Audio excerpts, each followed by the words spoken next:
안녕하세요. 사연에 빠지다의 DJ 민영입니다. 오늘도 두 가지 사연 준비되어 있는데요. 끝까지 들어주실 거죠? 구독과 좋아요 잊지 마시고요. 그럼 오늘의 사연 바로 시작해 볼게요. 안녕하세요. 저는 카페를 운영하고 있는 30대 여성입니다. 고등학생 때부터 카페에서 아르바이트를 할 정도로 커피를 좋아한 저는 바리스타 자격까지 따고는 카페를 열었어요. 동네에서 커피 맛집으로 아름아름 소문이 날 정도랍니다. 남편과 저는 대학 시절 선후배 사이로 만났습니다. 저는 파릇파릇한 새내기였고 남편은 막 군대를 제대하고 민간인이 된 예비역이었어요. 동기들 사이에서 유명한 CC였죠. 남편은 대학을 졸업하고 나서도 취직을 하지 못해 억지 대학원생이 되었지만 저는 졸업하기 전에 이미 도서관에 취직을 했었어요. 주변에서는 남편 같은 똥차를 왜 만나느냐고 헤어지라는 말을 참 많이 하더군요. 조건 좋은 남자들이 얼마나 많은데 남편을 만나고 있느냐고 한숨까지 쉬며 저를 불쌍하게 보는 사람들도 있었죠. 제 자랑을 좀 하자면 저희 학교에서는 저를 모르면 간첩이라는 말이 돌 정도였어요. 제가 과에서 톱을 할 정도로 학업에도 진심이었지만 그 이상으로 외모가 유명했거든요. 고등학교 입학 전까지 발레를 한 덕분이죠. 그러니 주변에서는 저를 말리는 것이 당연하다면 당연했어요. 하지만 여러분도 아시다시피 눈에 콩깍지가 씌어있는데 그런 소리가 귀에 들어올 리가 있었겠습니까? 사랑에 한창 몸매고 있을 나이였으니 다른 사람들의 충고 따위 귀에 들어오지도 않았죠. 연애를 하는 내내 남편과 좋기만 했던 것은 물론 아니었습니다. 헤어지자는 말이 나올 정도로 무섭게 싸운 적도 있었고 서로의 사고방식을 이해하지 못해서 크게 부딪힌 일도 몇 번 있었습니다. 그중 하나가 바로 옷 입는 스타일 때문이었어요. 남편은 패션에 관심이 많은 것인지 아니면 외모를 밝히는 것인지 만날 때마다 제가 입고 가는 옷에 대해 잔소리가 많았어요. 특히 시험 기간이 심했죠. 시험 기간에는 공부할 것도 많고 도서관에서 밤샘을 하는 날도 있었거든요. 그러다 보니 화장할 시간이 있을 리 없었죠. 저는 모자만 눌러쓰고 거의 맨 얼굴에 가깝게 다녔는데요. 그럴 때면 남편은 못 볼 걸 본 사람처럼 기겁을 하며 화를 냈습니다. 아무리 밤샘을 해도 그렇지 어떻게 그렇게 돌아다닐 생각을 해? 당장 집에 가서 제대로 챙겨 입고 와. 남들이 보면 뭐라고 하겠어? 내 모습이 어때서요? 화장은 했어? 그냥 기초만 하고 나왔지? 눈에 아무것도 안 했는데? 혹시 립만 대충 발랐어? 그리고 옷은 이게 뭐야? 설마 입고 있는 옷이 트레이닝복이야? 오늘 시험이 3개나 돼서 도서관에서 바로 온다고. 그걸로 도서관에 있었단 말이야? 당장 집에 가서 갈아입고 와, 당장. 시험 시작이 코앞인데 집에 가기를 어떻게 가요? 그럼 가서 옷을 사입던가. 그런 거지꼴로 강의실에 어떻게 들어갈 생각인 거야? 창피하지도 않아? 다른 사람들이 뭐라고 생각하겠어? 남편은 거의 졸도할 것처럼 하얗게 질린 얼굴로 말했어요. 그 얼굴에는 기분 탓인지는 모르겠지만 약간의 경멸이 섞인 것 같았죠. 저는 학점보다 중요한 것은 없다고 말하며 그런 남편의 말을 무시했고 남편은 그런 저를 이해하지 못했어요. 그래서 한동안은 냉정 상태가 이어졌죠. 사연을 듣고 계시는 분들 중에는 고작 그런 일로 무슨 냉전이냐고 생각하시는 분들도 있으실 테죠. 저 역시도 이런 일에 열을 내는 남편을 당시에는 조금도 이해하지 못했거든요. 결국 먼저 미안하다고 말하는 쪽은 남편이었어요. 말이 심했다고 하더군요. 하지만 그 뒤로도 남편과 저는 비슷한 문제로 몇 번이나 다툼이 있었답니다. 그것만 빼면 남편과 부딪힐 일은 거의 없었고요. 결혼을 결심한 것은 남편이 겨우 취직에 성공하고 난 이후였어요. 대학원에 들어가서 취직은 한참이겠구나 생각했는데 운이 좋았는지 입학하고 얼마 안 있어 취직에 성공했죠. 남편과 저는 양가 어른들께 정식으로 허락을 받기로 했어요. 양가 어른들께서는 아직 나이가 어리다는 말씀을 하시며 좀 더 후에 결혼해도 좋지 않겠냐고 하셨지만 남편과 저는 어차피 할 결혼 일찍 하던 나중에 하던 무슨 상관이겠냐는 입장이었어요. 모아둔 돈이 부족하면 부족한 대로 둘이서 잘 살아보겠다고 말이죠. 결국에는 양가 어른들께서 마지못해 결혼을 허락하셨죠. 결혼을 앞두고 남편은 제게 딱 하나만 부탁을 하자고 했어요.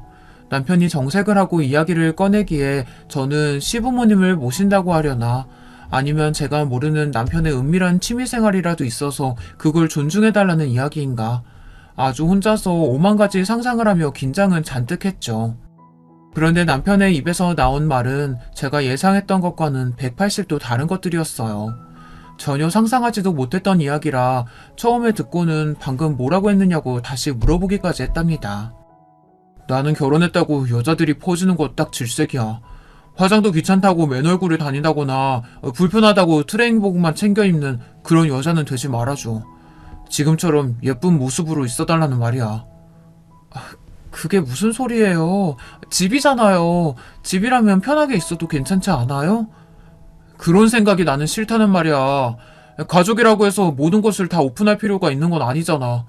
막말로 우리는 법적으로 묶인 것이나 다름없는데 적당한 텐션은 필요하지 않겠어? 앞으로 가족이 됐으니까 서로에게 비밀을 만들지 말자고 하는 게 맞는 거 아니에요? 내가 언제 비밀을 만들자고 했어? 나는 당신이 나를 존중하는 의미로 좀 꾸미고 있으란 말이야. 우리 엄마는 한 번도 아버지한테 매너를 보여준 적이 없거든. 연애할 때는 남편이 잔소리하는 것이 어쩔 수 없다고 생각했어요. 그런데 결혼을 앞두고 이런 이야기를 직접적으로 할 것이라고는 상상하지도 못했죠. 남편은 허리가 고무줄로 된 옷은 절대 입지 말아달라는 말은 물론 몸매 관리를 위해서 운동도 필수라고 하더군요. 건강을 위해서라고 이야기한다면 이해라도 할 텐데 몸매 관리를 위해서라고 하니 좀 어이가 없었어요. 제 얼굴에 그런 표정이 드러난 것인지 남편은 그 이후로도 일장연설을 이어갔어요. 사사건건 시어머니와 비교하며 자신은 그렇게 사는 모습이 너무 보기 좋았다고 말이죠. 저희 시어머니께서는 머리끝부터 발끝까지 빈 곳을 찾을 수 없을 정도로 완벽하신 분이셨어요. 집에 불러서 몇 번 가본 적이 있는데 그때마다 드라마에서나 볼 수 있을 정도로 완벽한 모습을 하고 계셨죠. 처음에는 저를 손님으로 생각하셔서 그런가 보다 했는데 남편의 말을 듣고 보니 그게 아니더라고요. 하지만 저는 좀 생각이 달랐어요. 집이라는 곳은 편하게 마음을 놓을 수 있는 공간이어야 한다고 생각했거든요. 그걸로 신혼 초반부터 참 많이 싸웠던 것 같아요. 남편은 화장하지 않은 제 얼굴을 볼 때마다 화를 냈고 저는 집에서만큼은 쉬게 해줄 수 없느냐고 싸웠죠. 서로 조금의 양보도 없었답니다. 하지만 먼저 백기를 든 것은 저였어요. 시어머니까지 나서서 들들 볶는데 이길 장사가 없더라고요. 그 일을 제외하고 남편과의 사이는 좋았습니다. 남편은 일을 집에 가지고 오는 사람도 아니었고 저와 있는 시간이 중요하다고 말해주는 사람이었어요. 그런데 이상하게도 남편은 아이 이야기가 나오면 말을 돌리면서 피하더라고요. 시댁에서는 하루라도 빨리 아이를 가지라고 하시는데 말이죠. 그때마다 남편은 아이를 좋아하지 않는다고 말하며 이렇게 둘이서 행복하게 사는 것도 좋다고 말했고요.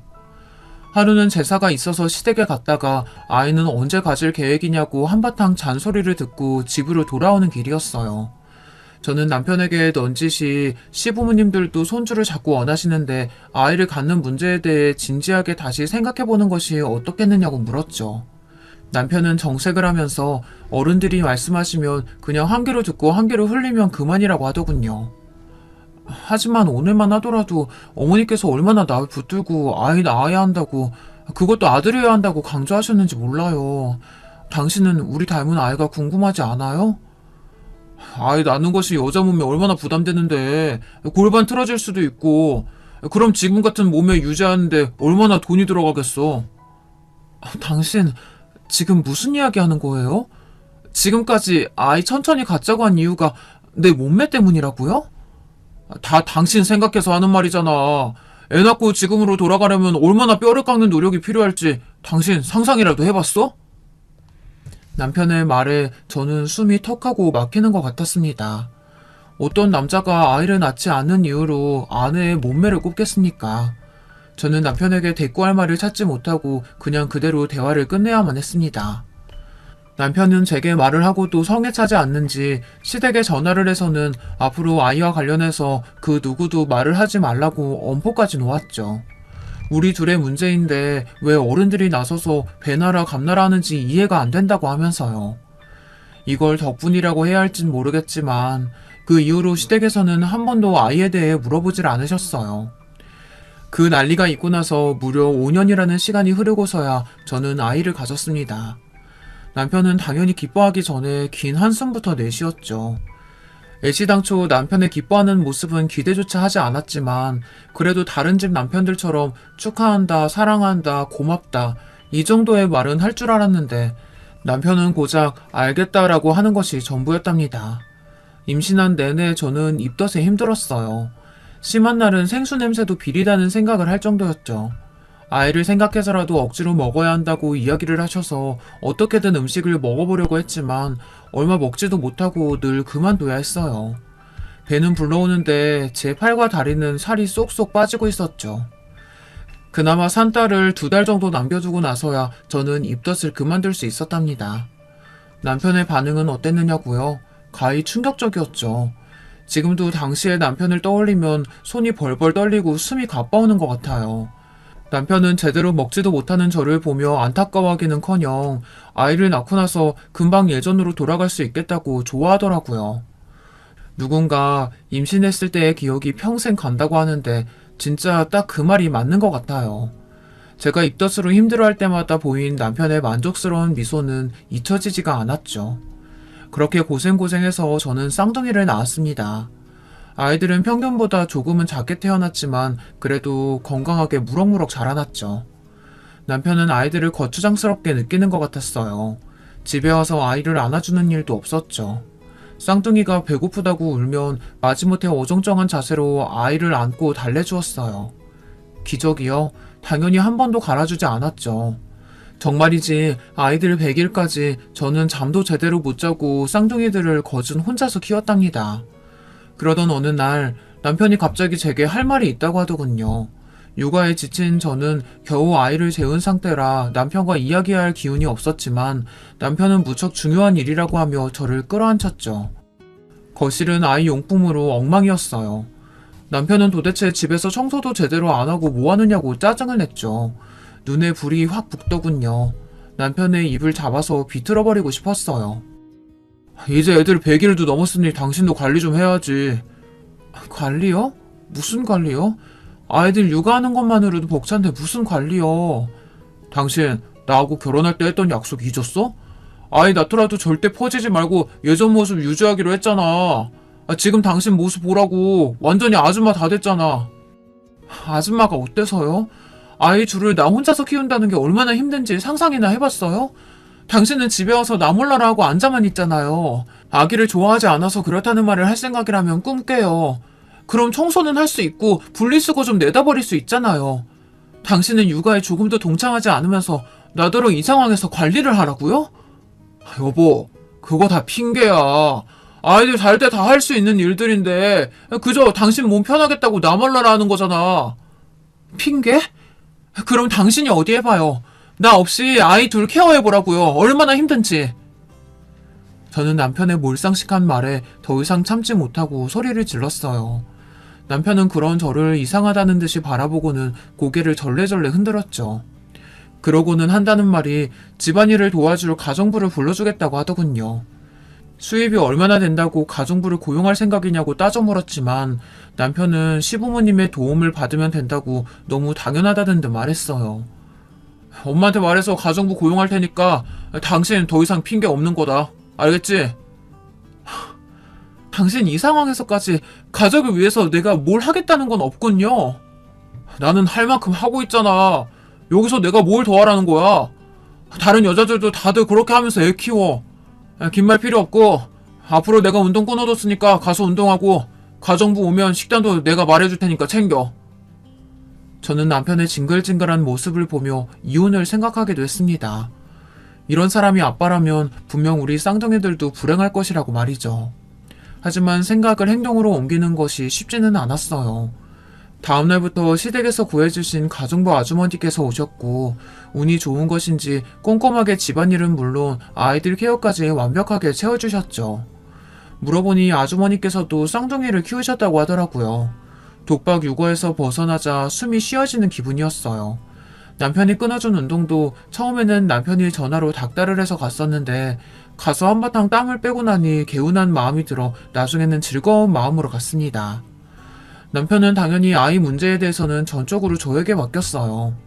저는 복직하면서 아이들을 도서관 옆에 어린이집에 맡겼고 출퇴근을 함께 했죠. 남편과 대화하는 시간도 점점 줄어들기 시작한 것도 이때부터라고 생각해요. 남편도 일이 바쁜지 툭하면 야근이었죠. 저희 집 식탁이 4식구로 채워지는 일은 일주일에 손꼽을 정도였답니다. 하루는 쌍둥이들을 양옆에 앉혀두고 이유식을 먹이느라 정신이 없는데 남편이 한마디 하더군요. 당신 요즘 운동은 나가는 거야? 아침에 수영 나가는데 왜요? 아니, 수영 말고 필라테스 같은 운동은 어때? 갑자기 필라테스라니 뜬금없이 무슨 소리예요? 라인이 엉망이잖아. 당신 배 나왔다는 사실 알아? 예전에는 안 그랬잖아. 아랫배가 그렇게 나와서는 엉덩이도 예전 같지 않고. 당신 허리 라인이 무너졌다고. 약속이 다르잖아. 그놈의 약속. 당신은 나더러 뭘 얼마나 더 하라고 그러는데. 내가 연예인도 아니고 도대체 당신은 무슨 생각인지 모르겠어요. 연예인이 별거야? 다 노력을 그만큼 하는 거지. 당신도 좀 노력하라고. 하고 있잖아요.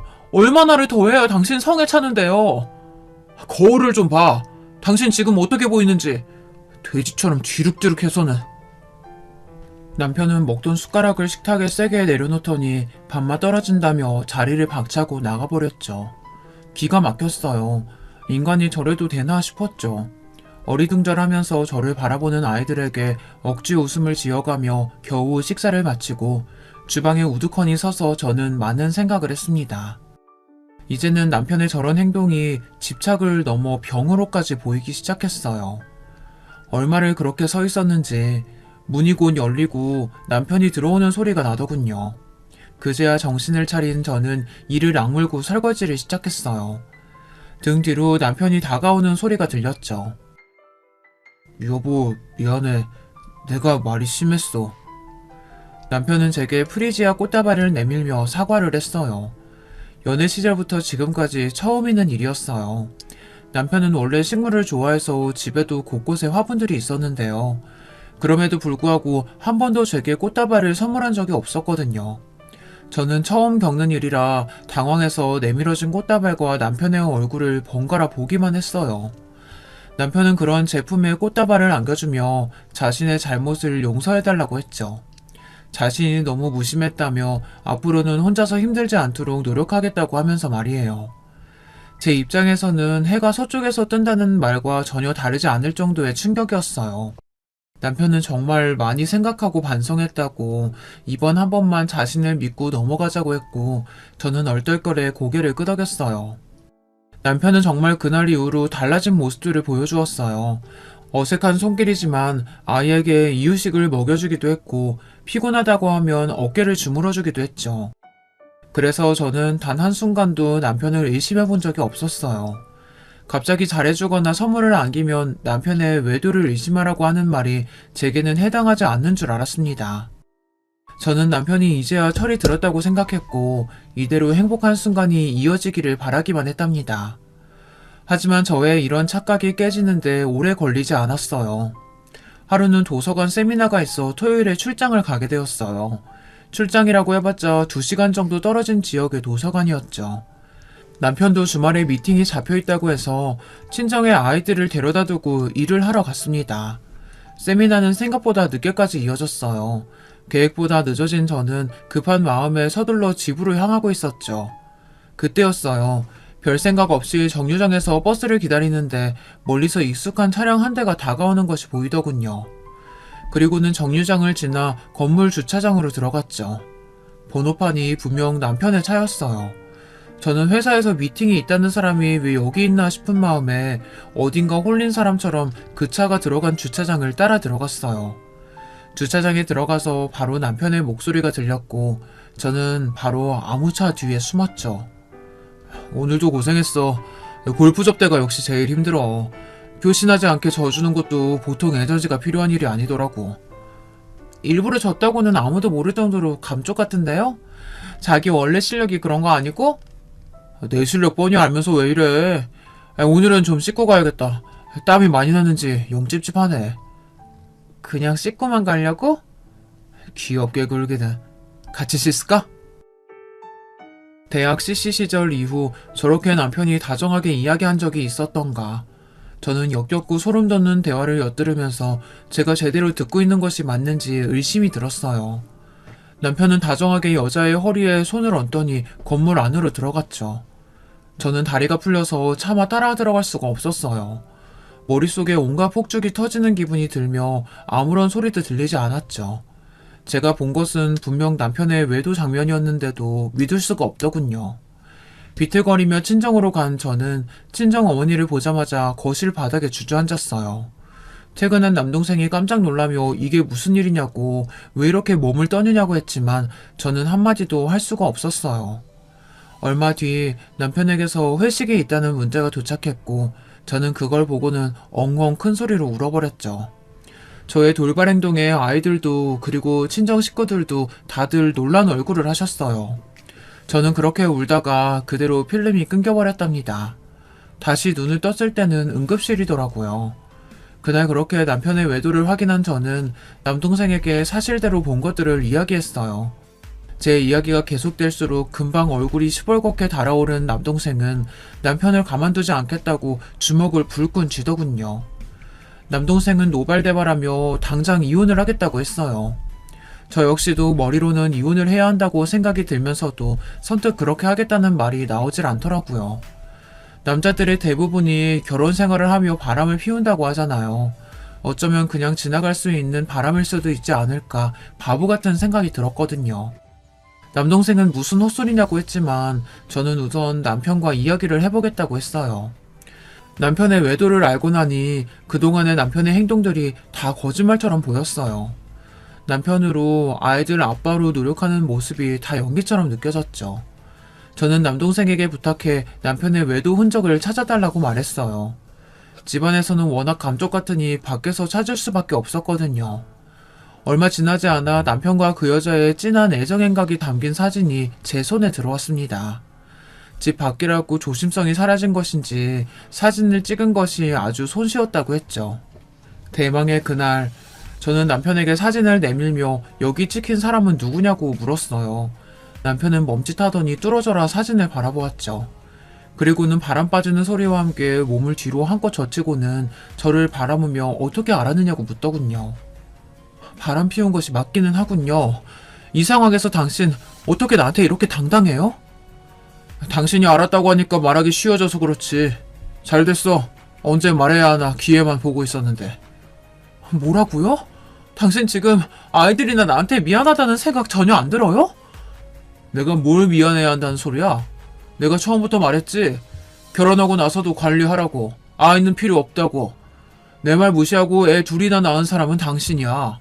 거기다 퍼지지 말아달라고 그렇게 이야기했는데 눈이 있으면 거울을 좀 보라고. 당신이 어떤 상태인지. 야, 너 말 다 했어?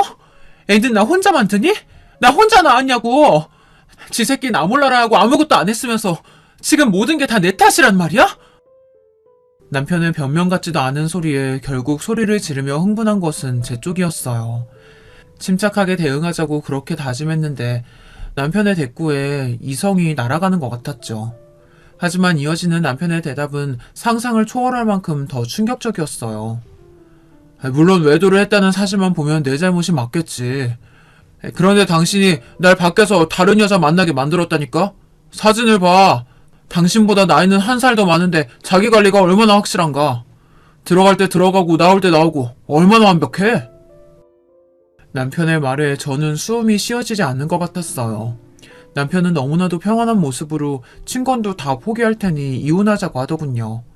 제가 먼저 말해도 시원치 않을 상황에서 남편은 당당하게 말했어요. 남편은 위자료는 줄 수 있지만 양육비는 보내지 않겠다고 말했죠. 자신이 원해서 태어난 아이가 아니니 자신이 양육비를 줄 이유가 없다고 말이에요. 남편은 10년 묵은 채증이 내려갔다는 얼굴로 이야기는 변호사를 통해서 하겠다고 하며 가벼운 발걸음으로 가방을 싸서 나가버렸어요. 그러면서 나머지 짐은 정리해서 보내달라고 하더군요. 남편에게 외도 사실을 추궁하려고 만든 자리였는데 모든 것이 엉망이 되어버렸어요. 저는 그런 남편에게 제대로 된 화도 내지 못하고 끝나고 말았답니다. 남동생이 소개시켜준 변호사는 저의 상황을 듣고는 남편을 향해 온갖 욕설을 다 퍼부었어요. 저는 그런 욕이 있다는 것은 처음 알 정도였죠. 저는 어떻게든 두 사람에게 복수하고 싶다고 말했지만 변호사는 위자료 청구 소송을 하는 것이 가장 좋은 방법이라고 하며 오히려 과한 액션은 제게 불리하다고 하더군요. 제가 할 수 있는 일이 소송이 전부라는 사실에 절망감이 밀려왔어요. 나는 용광로에 떨어진 사람처럼 온몸에 불이 붙어 활활 타고 있는데 바람을 피운 남편과 그 상간녀는 행복하게 제2의 인생을 시작한다는 것이 너무나도 화가 났죠. 저를 잘 알고 있는 남동생은 제발 법의 테두리 안에서 행동해야 한다고 이성적으로 보자고 저를 다독였지만 쉽게 진정이 되지 않았어요. 시댁에서는 남편 편을 들며 위자료를 받고 떨어지라는 식으로 나왔어요. 하지만 돈의 문제가 아니었죠. 저는 어떻게 하면 남편과 상간녀를 제가 있는 지옥으로 끌고 내려올 수 있을까 고민했어요. 남동생이 적극적으로 말렸지만 저는 남편과 상간녀에 대해 알아보기 시작했죠. 상간녀는 미스코리아 출신으로 영어 유치원 선생님이더군요. 우선 저는 남편과 상간녀가 새로 이사한 집을 알아냈어요. 그리고 그 옆집이 빈집이라는 소리를 듣고 바로 계약을 하러 갔죠. 하지만 간발의 차이로 다른 사람이 그 집을 샀다고 하더군요. 저는 급한 마음에 집을 샀다는 사람과 연락해달라고 부탁했어요. 부동산에서는 곤란하다는 입장이라 어쩔 수 없이 발품을 팔아야 했죠. 겨우 만난 그 사람은 제 또래의 남자였어요. 저는 제발 그 집을 제게 되팔 생각은 없느냐고 물었죠. 꼭 그 집이어야만 한다고 하며 원한다면 시세보다 더 쳐줄 수도 있다고 했어요. 하지만 남자는 자신 역시 그 집이 아니면 안 된다고 거절하더군요. 제가 무척 간절한 상황이라고 말하자 머뭇거리던 남자는 자신의 목적을 이루고 나면 집을 팔 테니 그때까지 기다릴 수 있겠느냐고 했죠. 그 기간이 얼마나 될지는 모른다고 하면서요. 그 말을 듣는데 뭔가 이상하다는 느낌이 왔어요. 저는 솔직하게 제 상황을 오픈하고 그 집이 필요한 이유에 대해 말했습니다. 제 이야기를 다 들은 남자는 헛웃음을 지으며 얼굴을 감싸주었어요. 한참을 그렇게 있었을까요? 남자가 믿을 수 없는 이야기를 하더라고요. 억지로 꾸며낸 이야기가 아닌가 싶을 정도의 이야기였죠. 그쪽이 말하는 미스코리아 출신의 영어 유치원 선생님, 그 여자가 제 약혼녀였거든요. 2년 전에 제게 사기치고 사라지기 전까지만 하더라도 말이죠. 그게 그럼 그 여자가 사기꾼이라는 말이에요? 남자가 말하는 사실은 무서울 정도로 충격적이었어요. 그 여자는 직업을 바꿔가며 남자를 찾아다니는 꽃뱀이었어요. 남자에게 돈을 뽑아낼 만큼 뽑아내면 버리고 다른 남자를 찾아가는 그런 기생충 같은 여자였죠. 그 사실을 듣는데 뭔가 기분이 묘하더라고요. 나와 아이를 버리고 찾은 여자가 겨우 꽃뱀이라니. 아마 남편은 그런 것은 상상도 못하고 있는 것 같아 기분이 좋아질 정도였습니다.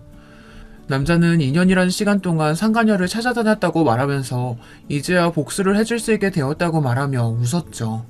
저는 그런 남자의 상황을 너무나도 공감하며 저 역시 같은 상황이라고 말했어요. 그리고 저는 다른 사람들이 알면 미쳤다고 말할 거래를 제안했죠. 바로 저의 재혼 상대가 되어달라고 말이에요. 제 제안에 남자는 눈이 커지며 저를 바라보더군요. 그리고 이내 제가 어떤 의도로 무슨 목적으로 그런 말을 하는지 눈치를 챘어요. 남자는 그런 제 상황에 공감하면서도 쉽게 결단을 내리지는 못하더군요. 하긴 결혼도 하지 않은 총각이 갑자기 호적에 아내가 생기게 되었는데 선뜻 그렇게 하겠다는 사람이 어디 있겠습니까? 저는 금방 농담이라고 말하고는 자리에서 일어나려고 하는데 남자가 그렇게 하자고 하더군요. 저 여자 때문에 나는 전부를 잃었어요. 안 그래도 몸 약한 어머니는 충격을 받아 쓰러지셨다가 더 이상 일어나지 못하셨죠. 내 주변 사람들에게까지 마술을 뻗은 저 여자 때문에 다니던 회사도 그만뒀고 빚쟁이들에게 쫓겨 살아야만 했어요. 그런 시간들에 비하면 결혼이야 아무것도 아니죠. 남자의 사연을 들은 저는 그냥 없었던 일로 하자고 했지만 이번에는 남자 쪽에서 더 적극적으로 나오더군요. 그 여자에게 고통을 줄 수만 있다면 뭐든 다 하겠다고 말이죠. 결국 저희는 전략적 결혼에 합의하면서 호적은 손대지 않기로 했어요. 남자를 저희 가족에게 소개시키자 다들 제가 미쳤다고 생각했어요. 이혼한 지 얼마 되지도 않았는데 갑자기 결혼을 하겠다고 했으니 당연히 저를 믿지 못하셨죠. 하지만 남자는 원래 천성이 그런지 아니면 복수를 위해 이를 갈았기 때문인지 모르지만 금방 저희 가족들 마음을 사로잡았어요. 그뿐만이 아니었죠. 쌍둥이들에게 얼마나 잘하는지 급기야 아이들 입에서 아빠 소리까지 나오게 하더군요. 남자는 이렇게 예쁜 아이들을 낳고 행복하게 살고 싶었다고 말하며 씁쓸하게 웃는데 저도 이 남자도 참 운이 더럽게 없었구나 싶었습니다. 저희의 복수는 남편과 상간녀가 살고 있는 옆집으로 이사가면서 시작되었어요. 저는 변호사를 통해 상간녀에게 위자료 청구 소송을 준비하고 있었죠. 옆집으로 이사를 한 뒤 남편이나 상간녀를 직접 만나는 기회는 잘 없었어요. 저희가 일부러 피하기도 했지만 두 사람 역시 주말에 집에 잘 없더라고요. 이사한 지 보름 만에 남편과 상간녀가 집에 있다는 것을 확인한 저는 옆집에서 인사 왔다고 하며 떡을 가지고 방문했죠. 문이 열리고 저를 본 남편과 상간녀의 표정을 사진으로 담아두고 싶을 만큼 괴상한 얼굴을 하고 있었어요. 남편은 더듬거리며 여기는 어떻게 왔느냐고 소리를 질렀고 상간녀는 스토커냐며 신고를 하겠다고 했죠. 제 앞에서 이혼 이야기를 하며 당당하던 그 사람은 어디 가고 공포에 질린 모습이란 웃음이 저절로 나왔습니다.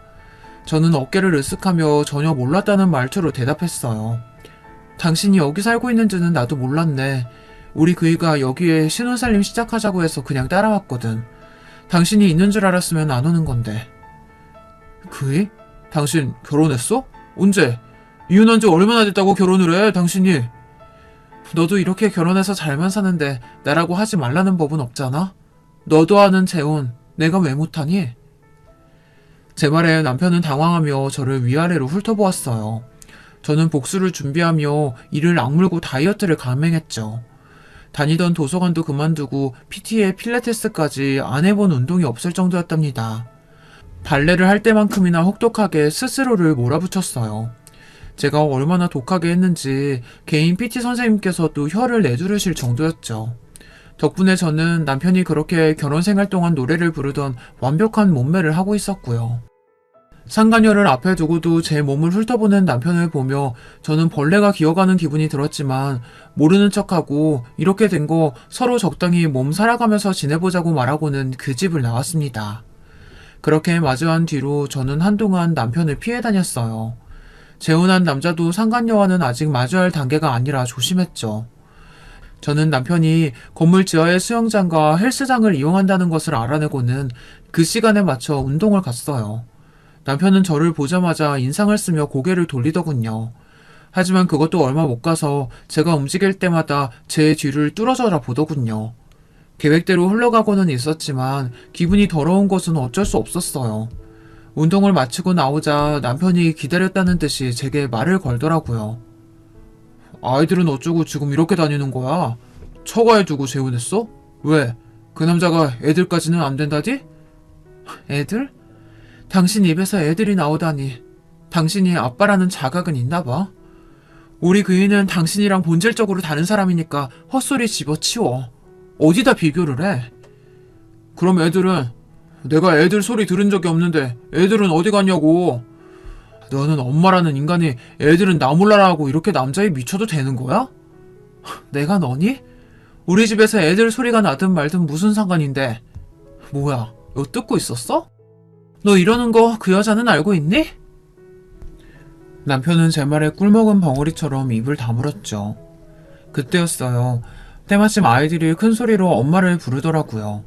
남자가 아이들을 데리고 잠시 외출하겠다고 하더니만 타이밍 좋게 귀가하는 모양이었죠.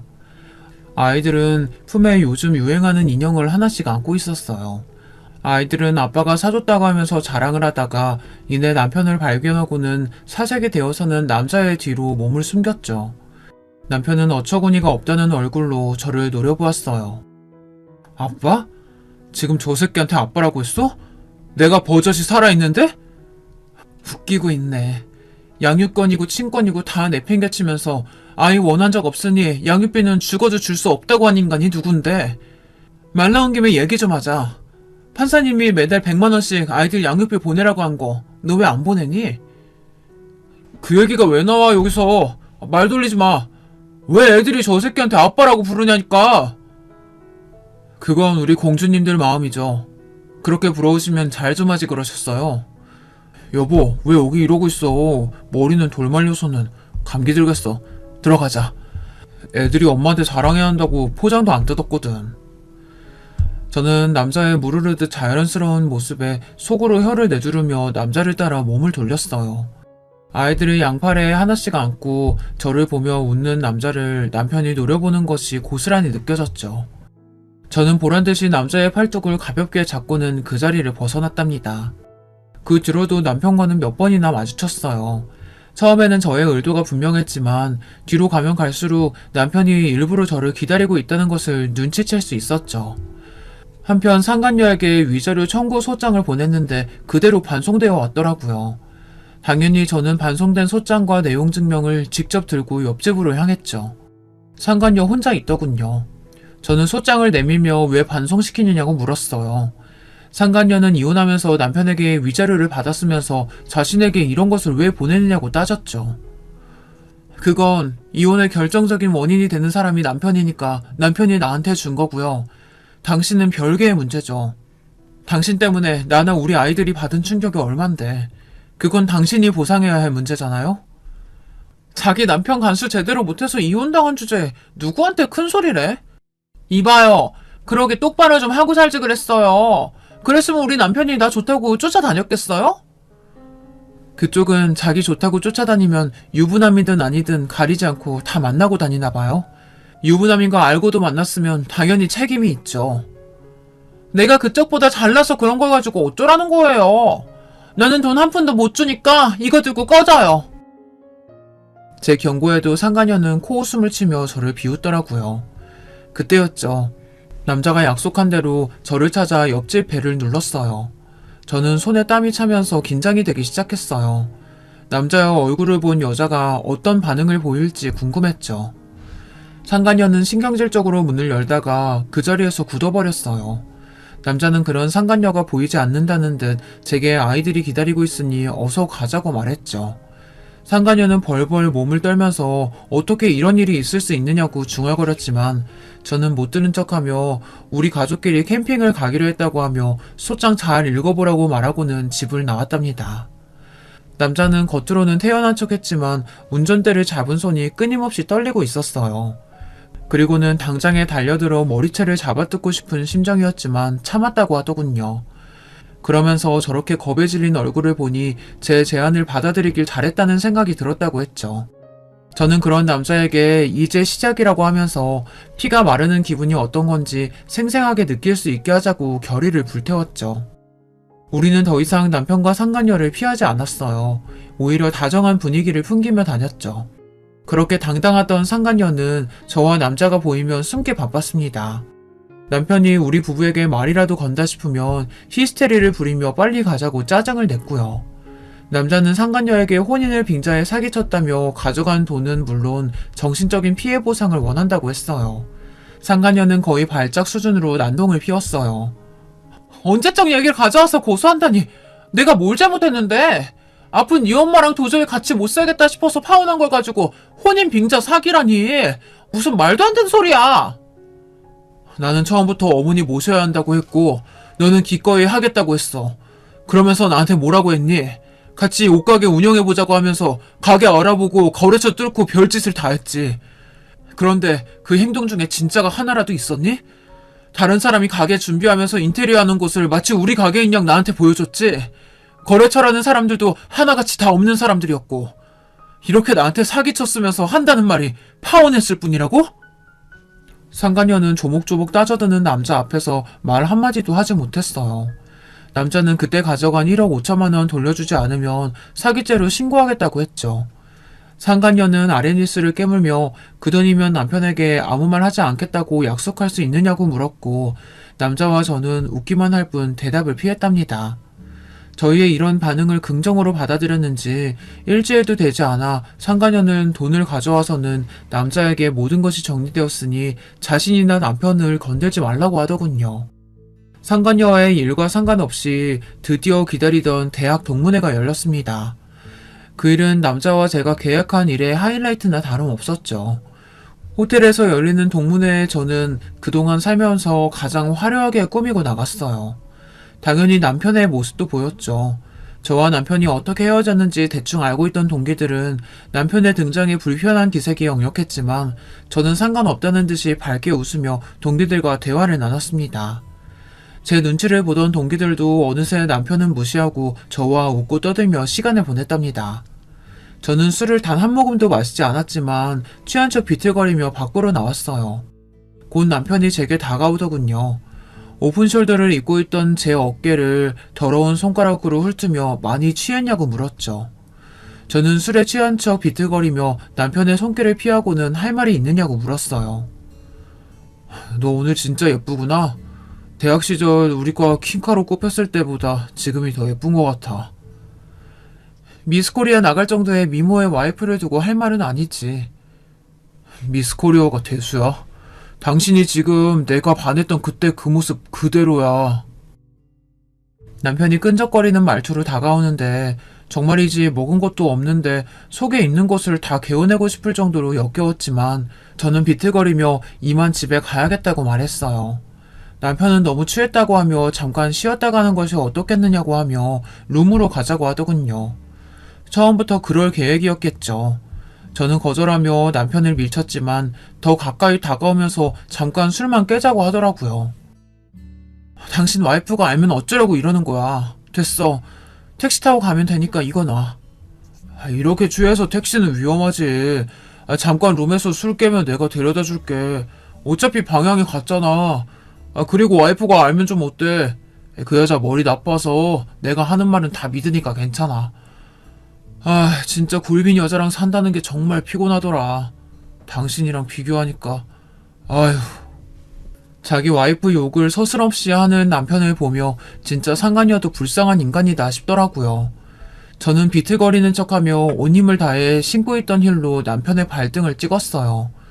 숨을 삼키며 소리도 못 지르는 남편을 보고 있자니 기분이 좋다 못해 날아갈 것 같았죠. 저는 1층 로비로 내려가는 동안 무려 5번이나 남편의 발등을 밟았습니다. 아마 발등에 금이 가지 않을까 싶을 정도로 말이죠. 로비로 내려오니 약속한 대로 저를 기다리고 있던 남자가 성큼성큼 다가와서는 저를 부축했어요. 남편은 닥쳤던 개처럼 멍하게 당할 수밖에 없었고요. 남자는 저를 챙겨준 것은 고맙지만 헤어진 사이에 불필요하게 가깝게 지내지는 말았으면 한다고 하곤 저를 데리고 호텔을 빠져나왔답니다. 차에 도착한 저는 숨겨둔 녹음기를 꺼내고는 한참을 웃었어요. 좀 더 세게 발을 밟아줄 걸 그랬나 하면서 말이죠. 녹음된 내용을 들은 남자는 상간녀에게 보내면 되겠다고 하며 같이 웃었죠. 다음날 저는 약간 손을 본 녹음 파일이 담긴 USB를 상간녀에게 보냈어요. 바로 반응이 오더군요. 상간녀는 건물이 떠나가라 소리를 지르며 그동안 자신을 그렇게 생각해왔냐고 난리도 아니었죠. 남편은 저와의 대화가 고스란히 담긴 녹음 파일 때문에 이도저도 하지 못하고 있었죠. 상간녀는 위자료 각오하라고 하며 당장이라도 이혼할 것처럼 굴었습니다. 저와 남자는 이때를 놓치지 않고 이번에는 남편에게 내용 증명을 보냈어요.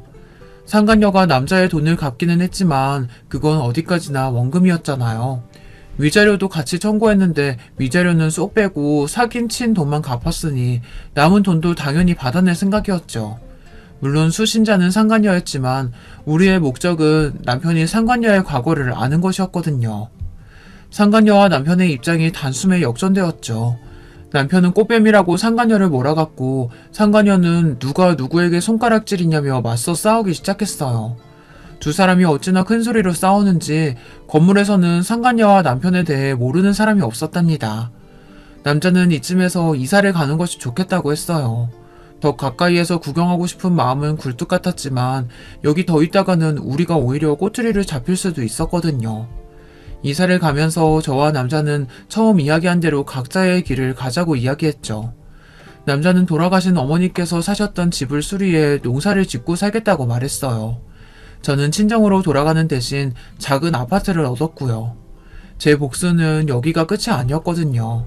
저는 상간녀가 일하는 직장으로 찾아가 위자료 소장을 내밀었어요. 남편과 사이가 틀어지면서 스트레스를 많이 받았는지 얼굴이 홀쭉해졌더라고요. 저를 본 상간녀는 이 모든 것이 저와 남자의 계획이었냐고 물었어요. 저는 무슨 이야기를 하는지 전혀 모르겠다는 얼굴로 바라보았죠. 다 꾸민 일이지? 피 말려 죽일 생각으로 말이야. 내가 가만히 있을 것 같아? 당장 싹 다 깜빵에 쳐넣을 거야. 알겠어? 해봐. 내가 뭘 잘못했는데? 재혼이 문제야? 아니면 동문회에 나간 거? 너한테 위자료 청구한 게 잘못인가? 내가 뭘 잘못했는데? 제 말에 상간녀는 입만 번긋거릴 뿐이었죠. 그도 그럴 것이 저는 법을 어긴 것이 없었거든요. 저는 원장을 포함한 다른 선생님들이 보는 앞에서 큰 소리로 말했어요.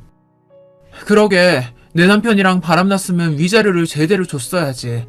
나 몰라라 하고 질질 끄니까 내가 여기까지 오잖아.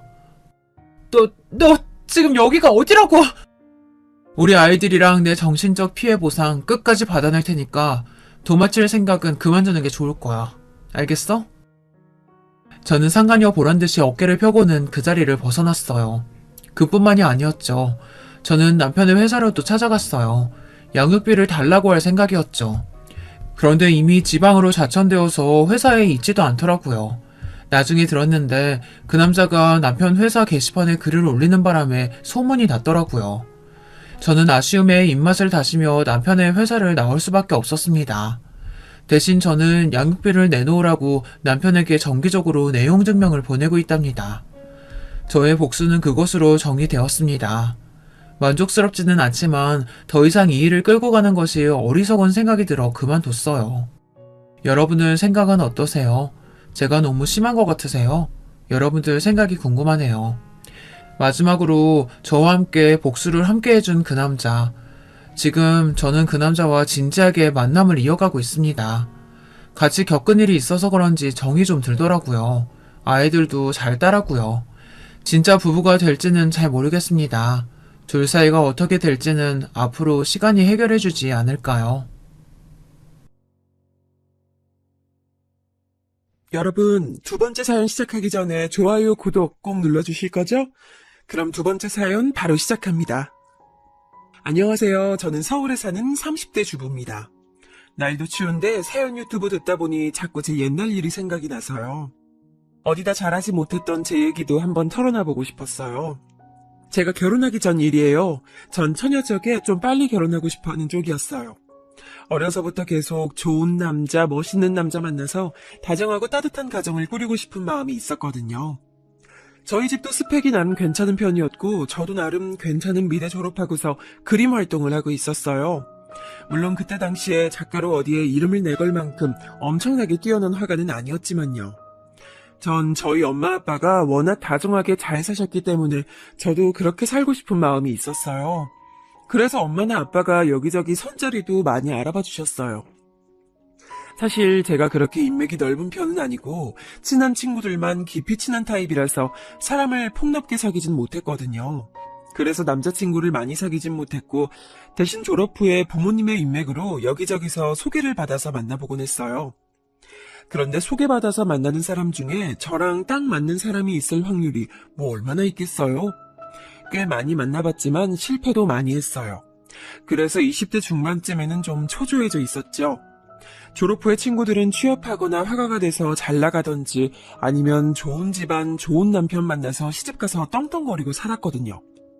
미대 출신이라 대학 친구들이 거의 다 무척 예뻤고 그래서인지 더 그런 경향이 심했어요.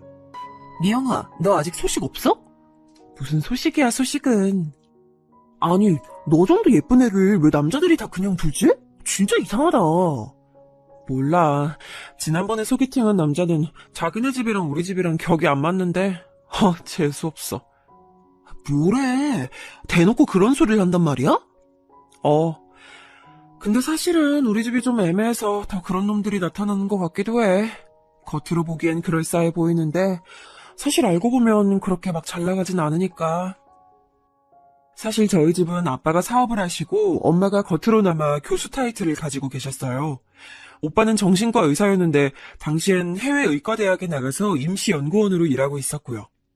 근데 아빠의 사업은 그냥저냥 중소기업 정도였고 엄마는 지방에 좀 이름 없는 대학 교수 대우 같은 거라서 이름만큼 스펙이 좋지는 않았었죠. 재산도 평균보다야 많았지만 그렇다고 아주 부자라고 하기도 좀 애매했고요. 그래서인지 겉으로만 대충 보고 선부러운 사람들이 나중에 실망하는 경우도 종종 있었어요. 그러던 중에 어느 날 엄마가 저한테 그러시더라고요. 얘 미영아, 이번에 엄마 친구 순자 아줌마 있지? 순자 아줌마가 너 소개해줄 남자 있다고 선 한번 봐보라더라? 순자 아주머니? 그 아주머니면 되게 잘 사시는 분이잖아. 그래, 그래서 믿을 만한 것 같아서 너한테 말하는 거야.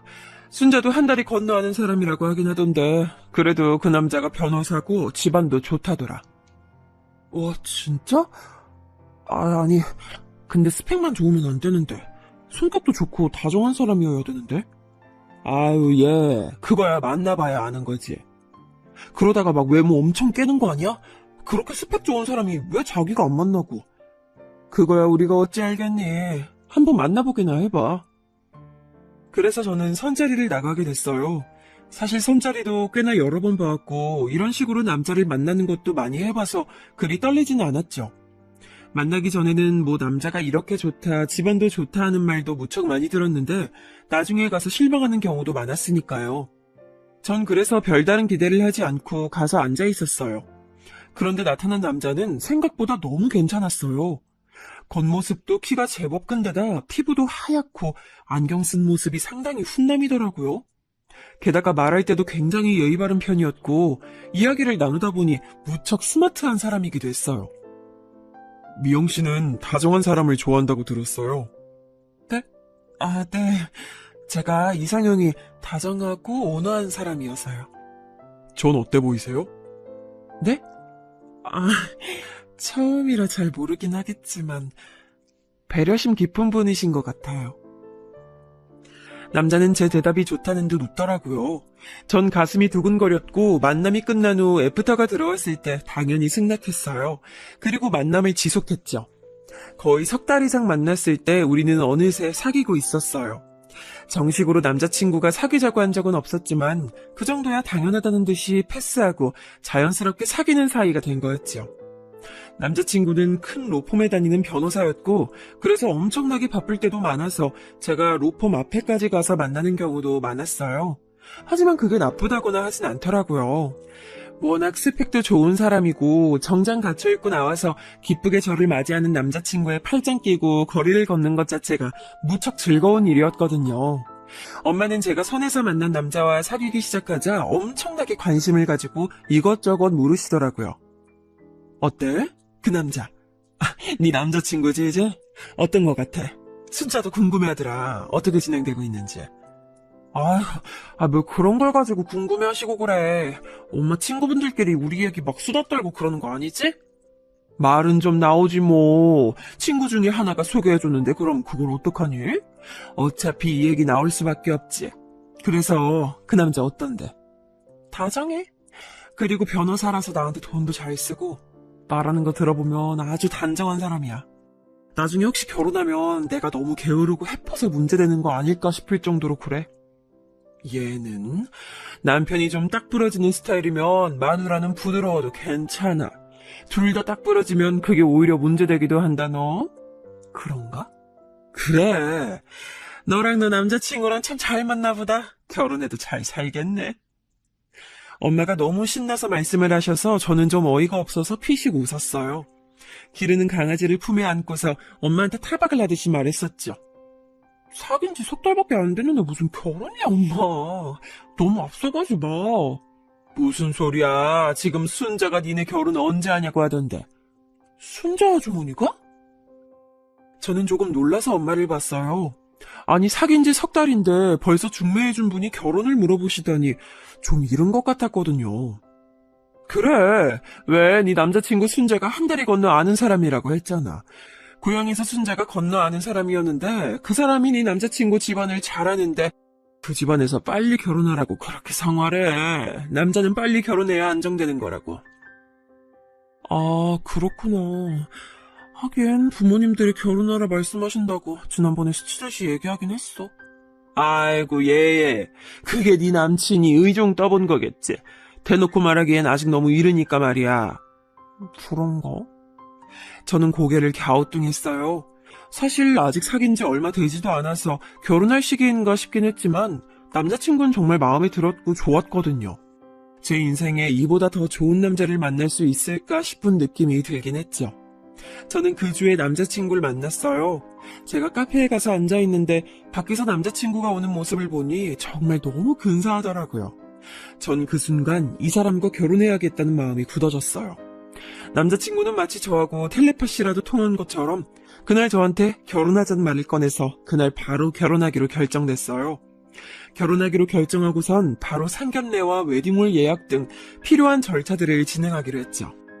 남자친구는 정말 일을 잘하고 일처리도 빠른 사람이라서 제가 뭐 손을 댈 게 없었어요.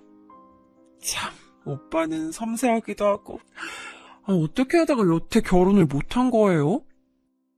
남자친구는 저보다 4살 위였어요. 딱 30이 되는 나이였는데 그때까지 이런 사람이 결혼을 하지 않고 있다가 중매로 저한테 온 게 이상할 지경이었죠. 글쎄, 여태 사귄 여자친구들이 그렇게 좋은 사람이 아니었거든. 다들 내가 마음에 들지 않기도 하고 나도 그 사람들하고 사이가 좋아지질 않았고 그래서였던 것 같아. 신기하다. 오빠 성격이 이렇게 좋은데. 게다가 솔직히 오빠네 부모님도 굉장하시잖아요. 남자친구네는 사실 아버님 쪽보다 어머님 쪽이 더 스펙이 좋은 분이었어요. 어머님은 의사셨는데 어느 병원 부원장으로 재직 중이시더라고요. 아버님은 예전에 회사 중역이셨다는데 건강이 안 좋아서 일을 그만둔 지 오래라고 하셨고요. 남자친구는 어깨를 으쓱하며 웃더라고요. 나도 잘 모르겠어. 이렇게 된 것도 사실 인연이지 뭐. 결혼같이 중대한 일이 사람 맘대로 안 되는 경우가 무척 많잖아. 그건 그렇죠, 사실. 납득이 가는 말이었죠. 그리고 곧 남자친구는 먼저 저희 집에 인사를 하겠다며 선물을 들고 찾아왔어요. 엄마 아빠는 처음으로 딸내미가 데려간 남자친구를 본다고 잔뜩 긴장하고 계시다가 남자친구와 식사를 하고서 마음에 드셨는지 얼굴에 웃음꽃이 활짝 피셨더군요. 저도 그 모습이 무척 만족스러웠어요. 아유, 한우까지 사오고 말이야. 우리 예비 사위 덕을 많이 보네? 아닙니다, 장모님. 웨딩홀 예약이 겨우 6개월도 안 남았는데요. 미리 찾아뵀어야 했는데 제가 일이 너무 바쁜 바람에 죄송합니다. 안 그래도 돼. 어쩜 이렇게 순자가 좋은 청년을 소개해줬을까? 남자친구는 부모님과 능숙하게 대화하면서 웃었어요. 과연 로펌 변호사라 대화하는 일이 많아서 그런지 부모님 대하는 것도 아주 익숙하더라고요. 약간 변호사가 고객 대하는 정중함이 느껴지긴 했지만요. 우리 미영이도 시댁에 인사드리러 가야 할 텐데 저게 너무 어려서 잘할지 모르겠네. 아닙니다. 상견례 전에 미리 스트레스 받을 필요 있나요? 며느리 되는 분들이 시댁 때문에 얼마나 많이 스트레스 받는지 저도 조금 알긴 하는데요. 그래도 먼저 인사를 해야 하지 않을까? 아닙니다. 제가 이미 어머니 아버지께 말씀드렸어요. 상견례 할 때 처음 뵙게 될 거라고요. 그리고 결혼하고 나서도 가능하면 시댁하고 접촉을 줄이긴 할 겁니다. 어머, 참 좋은 남편이다, 정말. 미영아, 너 정말 남편감 하나 잘 얻었어. 엄마가 정말 부럽다는 듯한 말투로 저한테 말씀하셨어요. 저도 남자친구가 너무 믿음직하고 좋아서 얼굴이 빨개졌죠. 그리고 그날 저는 남자친구한테 제 방을 구경시켜줬어요. 제 방에는 기르는 강아지가 자고 있었죠. 침대 위에서 자고 있는 강아지를 보더니 남자친구가 미간을 약간 찡그렸어요. 그런데 그때 강아지가 일어나더니 침대에서 뛰어내려와서 바닥에 오줌을 쌌어요. 다행히 저희한테서 멀리 떨어진 곳에서 오줌을 싸서 저희 발에 묻거나 하진 않았지만 남자친구가 있는 앞에서 하는 바람에 전 무척 당황했어요. 얼른 휴지를 꺼내 닦는데 남자친구 목소리가 들리더라고요. 더러워. 옆눈으로 흘끗 보는데 남자친구 발이 마치 강아지를 찰 것처럼 살짝 들렸다가 꾹 참는 것처럼 내려지더군요. 남자친구는 싸늘한 목소리로 말했어요. 나이 많아서 너무 아프면 그냥 안락사 시키는 게 어때? 아니, 그렇게 쉽게 그럴 수는... 죽는 게 저 개한테도 나을 거야. 그래도 그럴 순 없어요. 저는 좀 충격을 받았어요. 평소 무척 다정하고 온화하던 남자친구 목소리가 아니었거든요. 나 걔를 싫어하는데 결혼할 때 데리고 올 거 아니지? 그건 아니에요. 엄마 아빠가 무척 예뻐하셔서. 그나마 다행이네. 남자친구는 얼굴을 잔뜩 찡그리고 있었어요. 그는 제가 쳐다보고 있다는 걸 깨닫곤 표정을 펴더라고요.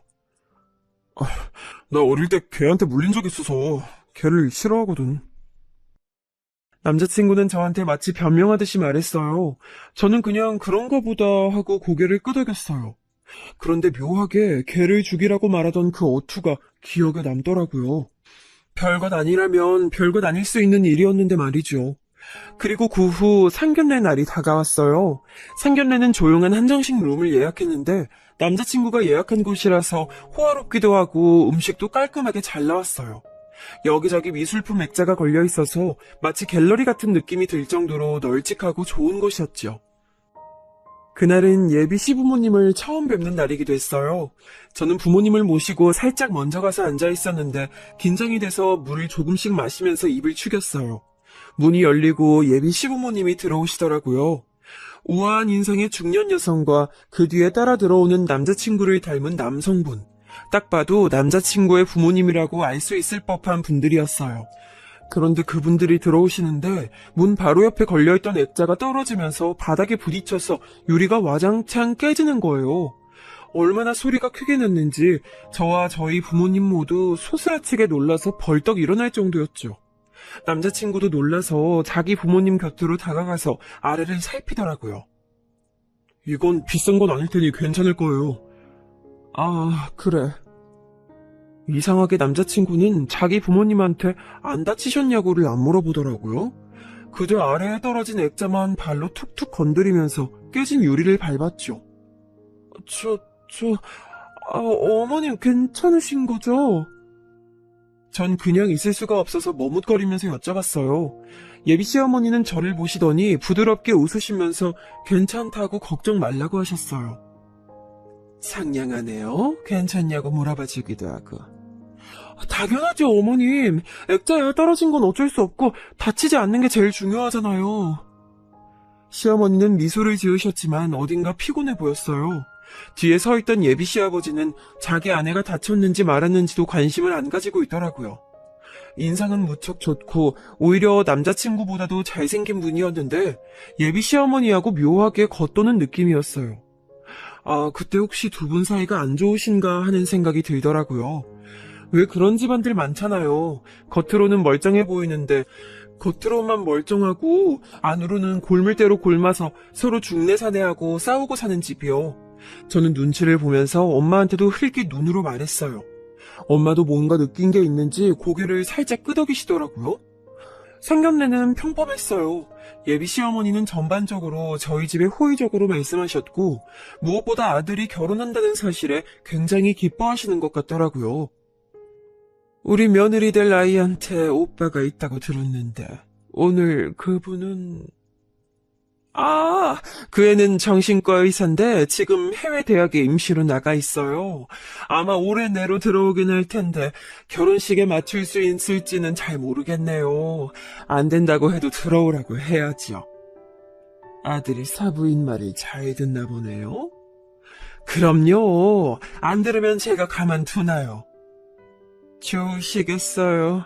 저희 아들은 정말 말 안 듣는데. 아유, 이사방이야. 말을 듣고 말고 할 게 뭐 있을까요? 저렇게 훌륭한 청년인데요. 엄마가 진심을 담아서 그렇게 말씀하시는데 시어머니의 얼굴이 묘하게 어두웠어요. 곁에 앉은 예비 시아버지는 저희한테 별 관심도 없으신 것 같고 남자친구는 그저 웃기만 하고 있었고요. 전 아무리 생각해도 이 가족들 사이에 감도는 분위기가 좀 이상하더라고요. 가뜩이나 예비 시부모님이 들어오실 때 액자가 떨어진 게 너무 마음에 걸리는데 이렇게 가족끼리 분위기가 이상하니 더 기분이 좋지 않았어요. 하지만 그렇다고 해서 정말 딱 안 좋은 뭔가가 있진 않아서 트집을 잡기도 어려웠어요. 오늘 만나뵈니 사부인도 사돈 어른도 다 좋은 분 같아서 우리 아이 마음 놓고 시집 보낼 수 있겠어요? 별 말씀을요. 저희 아들도 잘 부탁드립니다. 상견례는 그렇게 아주 부드럽게 잘 끝났어요. 예비 시어머니가 병원 부원장인데다가 남자친구가 유명 로펌 변호사인데도 다른 예단이나 혼수에게는 조금도 하지 않으시는 게 무척 의외긴 했죠. 왜 보통은 집안끼리 차이가 나거나 결혼 당사자끼리 차이가 나면 혼수와 예물을 많이 요구하기도 하잖아요. 집안도 그렇거니와 저와 남자친구도 많이 차이가 났거든요. 저는 미대 졸업 후에 놀고 있는 처지였고 남자친구는 로펌 변호사였고 그런데 시부모님은 이상할 정도로 그런 얘기는 조금도 꺼내지 않으셔서 전 나중에 말씀하시려나 싶었어요. 저희 부모님도 어느 정도 각오는 하고 있다고 말씀하기도 하셨거든요. 그리고 아빠가 운전하시는 차에 타서 돌아가는 길에 엄마가 말을 꺼냈어요. 좋은 분들인 것 같은데, 조금 이상한 느낌 들지 않았어요, 엄마? 그래, 뭔가 딱 짚진 못하겠는데 묘하네. 두 분 사이가 그리 좋진 않으신 것 같지? 그리고 하여튼 뭔가 위화감이 느껴지네. 그래, 게다가 하필이면 그 양반들 들어올 때 액자까지 깨져가지고 더 기분이 이상하네. 하필 말이야. 엄마가 중얼거리셨어요. 아빠는 대화에 끼지 않고 묵묵부답이셨는데 원래도 말수가 적은 분이라서 그러려니 했죠. 그런데 횡단보도에 신호를 받아 멈춰 서 있던 때 순간 차가 들이받쳤어요. 꽤나 세게 들이받쳐서 엄마와 저 아빠까지 모두 억소리를 내면서 앞으로 몸이 쏠렸죠. 쾅 소리가 나면서 차가 앞으로 확 밀려나갈 정도였으니까요. 다행히도 횡단보도에 지나가는 사람이 없었으니 망정이지 아니었다면 사람이 치여서 다칠 수도 있는 상황이었어요. 상당히 심하게 다쳤기 때문에 저희는 한참이나 정신을 못 차리고 뒷목을 주물렀어요. 아빠가 제일 먼저 정신을 차리시고서 바깥으로 나와봤더니 차 뒤가 엄청나게 찌그러졌다고 하시더라고요. 아빠는 그 자리에 서서 보험사와 경찰을 불렀고 덕분에 집으로 돌아가는 길은 한참이나 지체가 됐어요. 뒷차 운전자가 졸음운전을 해서 서 있는 우리 차에 대고 그냥 갖다 박은 거라 우리 거실은 아예 없었다는 게 그나마 다행이긴 했죠. 덕분에 저희는 때 아닌 병원 신세를 졌어요. 엄마 허리가 원래도 안 좋으셨는데 차가 받치는 바람에 더 안 좋아졌고 저도 목이 아프더라고요. 다음날 병원에 가서 나란히 물리치료를 받는데 좀 어처구니가 없었어요. 좀 이상하지 않니? 엄마가 조용히 침묵하다가 꺼낸 말이 딱 제 심장을 대변하더라고요. 그렇지, 엄마. 엄마는 한숨을 푹 쉬셨어요. 예비 시부모가 들어오는데 액자가 떨어져 깨지질 않나. 돌아오는 길에 우리 잘못은 하나도 없이 차 사고가 나질 않나. 예. 엄만 좀 이상하다, 정말. 좀 불안한 건 사실이야. 너 결혼 조금만 미루자. 미루라고? 그래. 우리 다친 거 핑계 삼아서 좀 연기해. 사실 너희들은 지금 잘 서 있기도 힘들잖아. 엄마도 그렇고. 그건 그래. 사실 결혼식 때까지 기다리면 당연히 나을 정도의 몸 상태였지만 결혼식을 연기할 핑계가 되기에도 충분한 건 사실이었어요.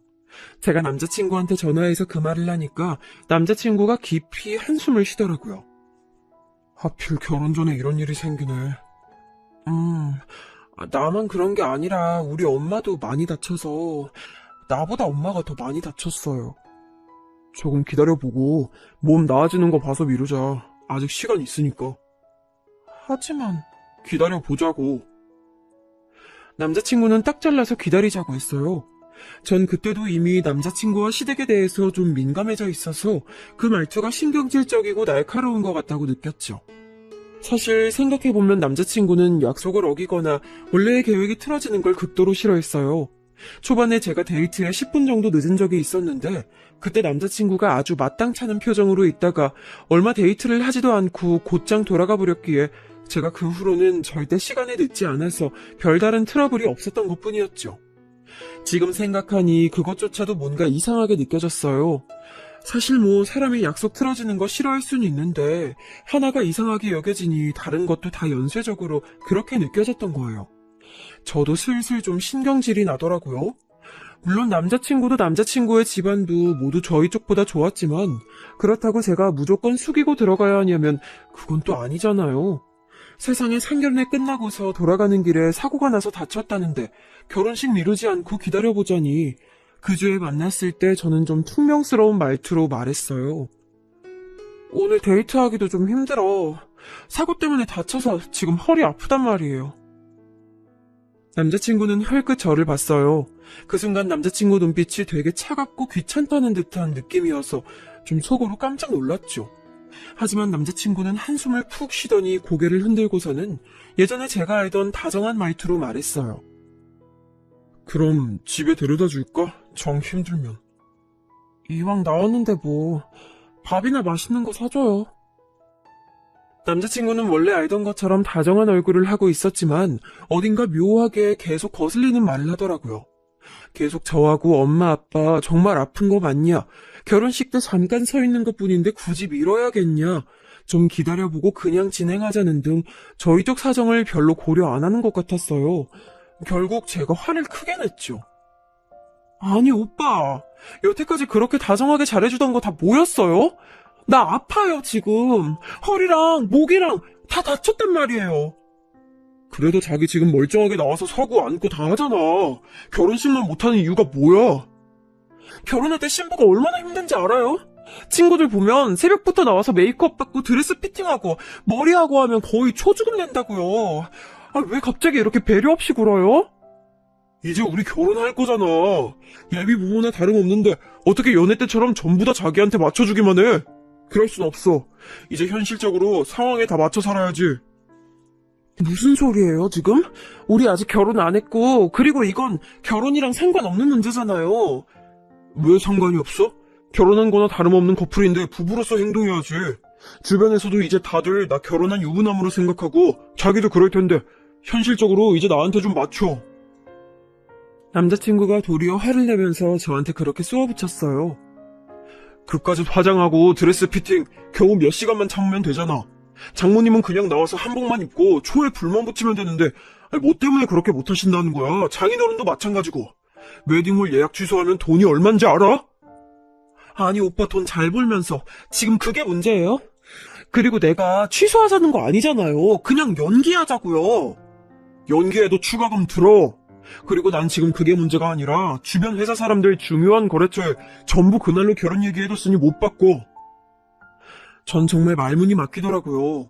여태까지 남자친구는 단 한 번도 이런 식으로 군 적이 없었어요.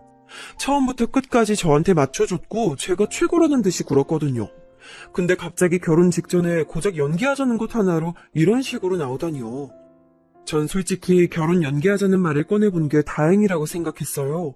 이렇게나 남자친구가 본성을 드러낼 줄은 몰랐거든요. 자기야, 솔직히 나나 우리 집이나 결혼의 목매만큼 그렇게 못나진 않았어. 그건 알지? 알아요. 그냥 우리가 인연이 닿았을 때 제대로 연을 맺고 싶은 것뿐이야, 난. 솔직히 말해서 자기도 조금 더 나은 신랑감 바란 거 아니었어? 나한테도 말했었잖아. 좋은 스펙 가진 사람하고 결혼하고 싶었다고. 그랬죠. 난 자기가 속물적이라고 생각하지 않아. 그냥 결혼이란 게 그런 거지. 우린 결혼에 완벽하게 합의했는데 그걸 이렇게 일방적으로 연기하겠다니까 화가 나는 거야. 남자친구는 화를 내면서도 얼굴을 붉히는 편이 아니고 오히려 더 차갑고 싸늘해지는 편이었어요. 그래서 더 소름 끼쳤죠. 그때가 처음으로 저한테 대고 직접적으로 화를 낸 때라서 더 그렇게 느꼈는지도 몰라요. 아무튼 결혼식 연기는 안 돼.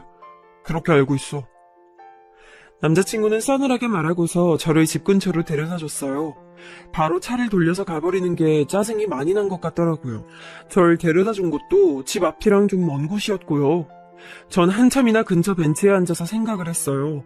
사실 한숨 돌리고 나니까 찬바람에 머리도 좀 식고 생각이 깊어지더라고요. 불길하고 불안한 건 여전했어요. 예비 시부모님이 들어올 때 떨어지던 액자, 상견례에서 돌아올 때 난 교통사고, 게다가 결혼 연기를 말하자마자 화를 내기 시작하는 남자친구까지. 하지만 남자친구의 말대로 남자친구도 시댁도 저나 저희 집에는 과분하긴 했어요. 만약 지금 이 남자를 놓친다면 정말 다시는 이런 사람을 만나지 못할지도 모를 일이었죠. 걸어서 집으로 들어와서 엄마한테 풀이 죽어서 이런저런 얘기를 했죠. 엄마도 고민이 많은 얼굴이었어요. 그리고 그 다음 주였을 거예요. 제 핸드폰으로 낯선 번호가 뜨길래 전 누군가 하고 전화를 받았어요. 아, 김미영 씨 전화입니까? 예, 맞는데요? 아, 세아가, 나, 네 씨애비 될 사람이다. 거침없는 목소리가 들려왔죠. 전 너무 놀라서 눈을 껌뻑거리다가 황급히 인사를 했어요. 시아버지는 저한테 할 얘기가 있다면서 나오라고 하셨고 전 어버버하다가 나가겠다고 하고선 전화를 끊었어요. 시아버지가 저를 불러낸 곳은 집 근처의 카페였어요. 전 당황해서 뛰쳐나온 터라 옷차림도 엉망이었는데 시아버지는 깔끔한 정장을 입고 있었죠. 마치 영화에서 나온 것처럼 근사한 중년 남성으로 보였어요. 아버님, 어떻게 여기까지 오셨어요? 아, 별건 아니다. 다름 아니라 네가 결혼 연기해야 할 만큼 아프다고 하길래 어떤가 보러 왔다. 시아버지는 정말 세상 사람 좋게 말씀하셨어요. 말씀 뒤에 그리 나쁜 의도가 숨겨져 있는 것처럼 느껴지지 않았고요. 나온 음료를 앞에 두고서 시아버지는 빙긋거리며 웃으시더라고요. 우리 아들이 좀 결혼이 급해서 말이다. 애가 계속 안정된 가정을 꾸리고 싶어 했는데 결혼 연기해야 한다고 하니까 좀 마음이 급한가 봐. 네, 안 그래도 그런 것 같더라고요. 너무 걱정하지 마라. 만약 우리 애가 급하게 굴면 내가 막아줄 테니. 시아버지는 정말 호인이신 것 같았어요. 회사 중역으로 있다가 퇴직하셨다더니 품위도 있으셨죠. 젊을 땐 오히려 남자친구보다도 더 잘생기고 훤칠했을 것 같은 외모였고요. 근데 난 네가 웨딩드레스를 입으면 정말 예쁠 것 같구나. 지금도 예쁘지만 말이다. 별 말씀을요, 아버님. 아니, 정말이다. 아들놈이 운이 좋아. 소개를 받아서 이런 아가씨를 만나다니. 시아버지의 칭찬에 저는 좀 부끄러웠어요. 사실 제가 어려서부터 예쁘다는 말은 상당히 많이 들은 편이었지만 시아버지한테 직접적으로 이런 말을 들으니 더 부끄럽더라고요. 시아버지는 아주 담백하게 말씀하시고는 이런저런 얘기를 하며 대화를 이끌어 가셨어요. 회사에서 오랜 기간 일하신 분답게 무척 능숙한 대화 스킬이었고 어떻게 생각하면 젊을 때 여자들한테 인기 꽤나 있으셨던 게 아닐까 싶을 정도로 매력적이시더라고요. 아, 근데 이번 가을에 내 친구 아들도 결혼한다더구나. 그 애도 우리 애랑 비슷한 나이인데 서로 또래 아들들이 있다 보니까 알게 모르게 친구하고 좀 서로 잘난 척을 했었어. 애들 데리고 말이다. 아, 비슷한 또래 아드님이시구나. 그래. 그런데 여태까지 그 친구 아들이 다행히도 내 아들보단 조금씩 뒤떨어졌었다. 그래서 내가 여태 잘난 척을 꽤 해왔지. 자식 가지고 잘난 척하는 부모 마음 넌 이해 못하겠지만 그래도 이게 거의 본능에 가까운 거란다. 아니에요, 아버님. 저도 이해하죠. 저희 부모님도 정말 계속 그러시는걸요. 저는 고개를 흔들었어요. 사실 이해한다기보다는 부모님들이 그러시는 게 일반적이라는 걸 그냥 아는 것뿐이었죠. 제가 괜찮은 미대를 나온 건 맞지만 그래도 취업이나 데뷔를 한 것도 아닌데 저희 엄마 아빠는 저를 그렇게 자랑스러워하면서 여기저기 자랑하고 다니셨거든요. 시아버지는 허허 웃으시더니 조금 난처한 얼굴이 되셨어요. 그런데 그 친구 아들이 우리 애보다 조금 늦은 계절에 결혼한 줄 알았는데 이번에 연기하면 걔보단 좀 늦어지겠구나, 우리 아들이. 아, 네. 평생 그 친구한테 내가 뒤처지는 건 없었는데 말이다. 물론 당연히 아주 가벼운 농담 톤의 말씀이셨어요.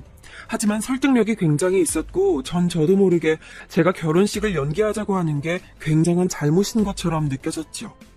전 다시 한번 그냥 결혼을 해야 하나 생각했어요. 무척 호감 가는 어른인 시아버지가 저렇게 말씀하시는데 이왕 할 결혼 그냥 해버릴까 싶었던 거죠. 다시 고민이 되길래 저는 시아버지께 제가 다시 한번 몸 상태를 보고 말씀드리겠다고 걱정하지 마시라고 했어요. 그랬더니 시아버지는 너무 무리하지 말라며 다정하게 걱정하시고는 돌아가셨어요. 차를 운전해 오셨기 때문에 떠나시는 걸 배웅하고 전 집까지 걸어서 돌아갔죠. 거의 이왕 할 결혼 그냥 하자는 쪽으로 마음이 기울어지고 있었어요. 그런데 집으로 가는 길목에서 코너를 도는데 예상치 않게 자전거가 와서 부딪혔어요. 다행히도 세게 달리던 자전거가 아니라서 크게 다치진 않았지만 전 발목을 접지르면서 넘어졌죠. 아주 심하게 접지른 건 아니었어요. 하지만 역시 아프긴 해서 전 자전거를 타고 오던 아이를 조금 혼내고서 그냥 절뚝거리면서 집으로 돌아왔어요. 그리고 또 다른 불길함이 어른거리기 시작했죠. 이게 세 번째였어요. 전 엄마를 불러다 앉히고서는 오늘 있었던 일에 대해서 시시콜콜 다 얘기를 했어요. 또 자전거랑 부딪혔다는 거지? 역시 엄마도 그게 신경이 쓰이시는지 인상을 찌푸리시더라고요. 저도 다름 아닌 그 부분이 가장 마음에 걸렸어요. 시아버지야 며느리 설득하러 오실 수도 있죠. 아들이 결혼 급하다고 동동거렸을 수도 있고요. 하지만 엄마는 시아버지도 좀 걸리시는 것 같더라고요. 예비 며느리를 누가 그렇게 시아버지 혼자 보러 와? 좀 그렇지 그건. 뭐 어때서 그래? 되게 젠틀하게 나 차 한 잔 사주고 가셨어. 그냥 나 설득하러 오신 것 같더라고. 너 뭔가 그냥 넘어간 것 같은 분위기다? 뭐, 되게 말씀 설득력 있게 잘하시더라고요. 분위기도 너무 좋으시고. 그게 이상하다는 거야. 너 얼마나 너 자신이 고집센지 알긴 알지? 그런 애를 그렇게 설득 한 번에 마음 돌리게 만든다? 좀 쉽지 않은데. 제대로 된 희대의 사업가 아니면 사기꾼일 것 같은데. 엄마는 뭔가 못마땅한 듯 계속 중얼거리셨어요. 전 너무 엄마가 넘겨짚는 것 같아서 그냥 웃어넘겼죠. 사기꾼은 무슨 사기꾼이에요. 그 점잖은 분이. 엄마는 하지만 고개를 저었어요. 나 너희 예비 시아버지 상견례에서 봤을 때부터 관상이 좀 안 좋았어. 뺀질뺀질 해가지고 마누라 등 뒤에서 입만 잘 놀리게 생겼더라고. 너희 시아버지 그렇게 좋은 사람 아닐 거야. 엄마 촉이 그렇게 느껴져. 엄마는 고개를 저었어요. 하지만 전 결혼을 연기하고 싶긴 했지만 어쨌든 하긴 할 거였기 때문에 엄마의 시부모님에 대한 안 좋은 말이 듣기 싫었죠. 전 듣기 싫은 티를 내면서 그런 소리를 하지 말라고 했고 엄마는 제 말을 들은 척도 하지 않으셨어요. 제 고집이 사실 엄마한테서 온 거였거든요. 아무래도 좀 이상해. 내가 순자한테 좀 전화해서 자세하게 좀 알아봐야겠다. 순자 아주머니? 하지만 아주머니도 잘 모르신다며. 건너 소개받은 거라. 그래도 한번 물어봐야지 자세히.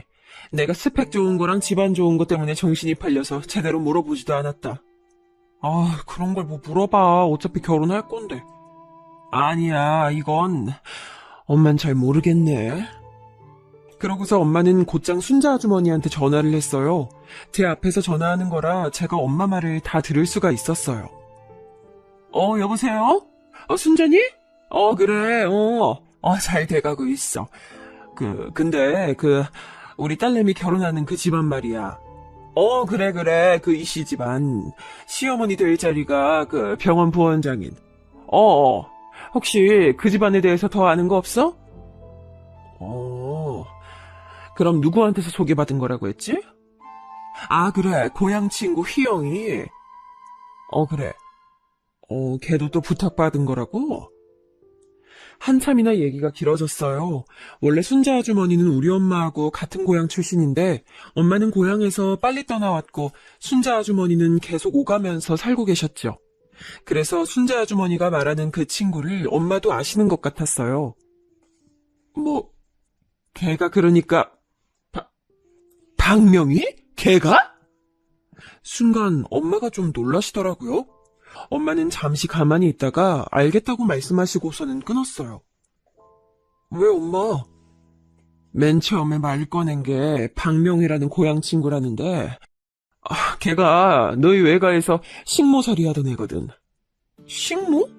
그래, 엄마 어릴 때까지만 해도 시골엔 식모가 있었어. 근데 우리 집에서 물건 훔쳤다가 너희 외할아버지한테 호되게 혼나고서 집으로 돌아갔었거든. 어머, 걔가 왜 이 집을 우리 집에 소개해주라고 했지? 엄마는 고민에 고민을 거듭하시더라고요. 저도 그 말을 듣고 보니 뭔가 섬뜩해졌어요. 아니, 옛날 옛적 엄마하고 그리 좋지 않은 인연이 있었던 분이 왜 갑자기 우리 집에 남자를 소개해주라고 했을까요? 엄마는 다시 순자 아주머니한테 전화를 하고 고향 친구들에게 전부 전화를 돌리면서 그 박명이라는 분에 대해서 알아보기 시작했어요. 엄마는 옛날 수첩까지 꺼내다 놓고 정말 몇십 년 만에 연락하는 친구한테까지 전화를 했죠. 그러다가 어떤 친구분하고 통화하는데 드디어 실마리를 잡았다고 하시더라고요. 엄마가 말씀해주신 통화 내용이 이랬어요. 너 혹시 명희 기억하니? 박명희. 알지. 걔 우리 동네 빌라 반지하에 사는데. 어머, 그래? 지금 걔 어떻게 사니?